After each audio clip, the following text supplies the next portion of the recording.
क्या कुछ कर्म ऐसे होते हैं जो जीवन को समय से पहले समाप्त कर देते हैं? क्या अकाल मृत्यु का संबंध हमारे कर्मों से है या इसके पीछे कुछ और गहरा रहस्य है? आइए इस रहस्य की गुत्थी सुलझाते हैं प्रेमानंद जी महाराज के श्रीमुख से। पूछना चाहती हूँ कि यदि कोई आत्मा हानि करता है तो ये भी तो विधाता ने ही रचा है। नहीं, ये विधाता ने नहीं रचा, ये मन ने रचा है।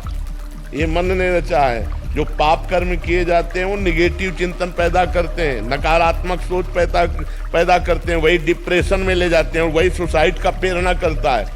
आप गुप्त रूप से पाप करते रहो, आपका मन ही आपको दंड देगा। आपका मन ही बोलेगा फांसी लगा लो, आपका मन ही कहेगा गोली मार लो, आपका मन ही कहेगा जहर खा लो, आपका मन ही कहेगा रेल की पटरी में लेट जाओ, क्योंकि तुमने पाप कर्म किया। पाप कर्म के कारण तुम्हारी आयु क्षीण हो गई और वो अधोगति को प्राप्त हो रहा है। ये भागवतिक विधान नहीं होता। अकाल मृत्यु भागवतिक विधान नहीं होता, आत्मा भागवतिक विधान नहीं होता। ये हमारे कर्मों का विशेष फल होता है। कोई महान अपराध, महत अपराध बन गया जिससे आप अकाल मृत्यु, आयु का अपहरण, जो मित्र बनाया, विश्वास दिलाया और उसकी स्त्री के साथ, या स्त्री अपने पति पर विश्वास जताकर दूसरे पुरुष से, तो ये मजाक मत समझना कि अरे सब ऐसे नहीं।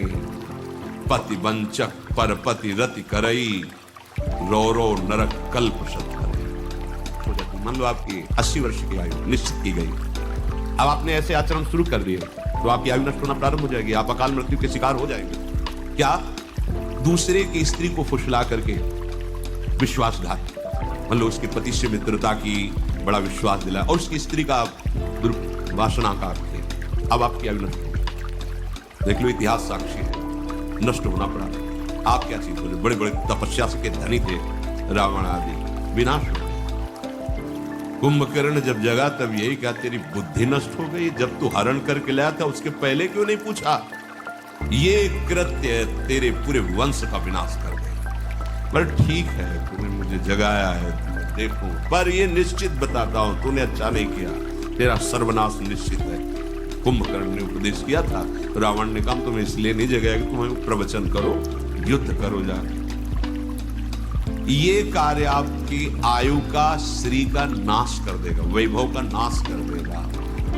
आपको अभी लगता है नहीं, कहा नाश हुआ, मनमानी करो, आने दो, बीज बो गया है, थोड़ा अंकुरित होने दो, फिर तुम्हें खुद पता चल जाएगा। सबसे प्रार्थना है, कानून कानून है, नहीं खुल रहा है तो तुम्हें लग रहा है कि कोई नहीं जा, जिस दिन उसका फल आएगा तो उस दिन हो सकता है आपने वो कार्य ना किया हो जिसमें फंस रहे हो, पर भरपूर दंड मिलेगा आपको, क्योंकि जो जाना नहीं है वही कर्म इस समय ना होने पर भी वो दंड आपको भोगना पड़ेगा। सुरेश सोम जी मेरठ से। महाराज जी राधे राधे, आपके चरणों में कोटि कोटि प्रणाम। महाराज जी, जन्म और मृत्यु पहले से ही तय होता है, फिर अकाल मृत्यु का क्या अर्थ है? अधिक पाप हो जाने पर अकाल मृत्यु आ जाती है। जैसे जन्म और मृत्यु का हमारा समय तय है, वो जवानी में भी मर सकता है, बुढ़ापा भी मर सकता है, पर जो अचानक अकाल मृत्यु होती है जिसकी, वो अधिक पाप बन गया, कोई महत पाप बन गया, महान पाप बन गया, तो तत्काल आयु को छीन करके उसका नाश कर देता है।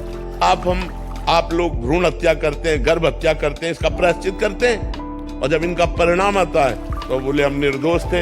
जो आप पाप करोगे उसका दंड भोगना पड़ेगा, आज नहीं तो कल, और ऐसी जगह भोगना पड़ेगा जहां आपने पाप नहीं किया। हम मानते हैं 100% आप सत्य हो, लेकिन आपका पूर्व का वो गुप्त पाप आपकी ऐसी तैसी कर देगा। इसलिए डरो, पाप कर्मों से डरो। अगर हमसे कोई पाप कर्म नहीं होंगे तो हमारी कोई समस्या नहीं होगी। अवश्य में भोक्तव्यम कर्तम कर्म शुभाशुभम, शुभ और अशुभ कर्म अवश्य भोगने होते, चाहे कोई भी हो, चाहे संत महात्मा ही क्यों ना हो, बड़े बड़ों को भोगना पड़ता है। इसलिए कोई यहाँ भगवत विधान में छल कपट नहीं चल सकता। आज तुम निर्दोष हो, कसम खा के कह सकते हो, लेकिन कल का पाप तुम्हें आज फंसा रहा है, इसको कैसे बता सकते हो तुम? इसको कैसे जान सकते हो?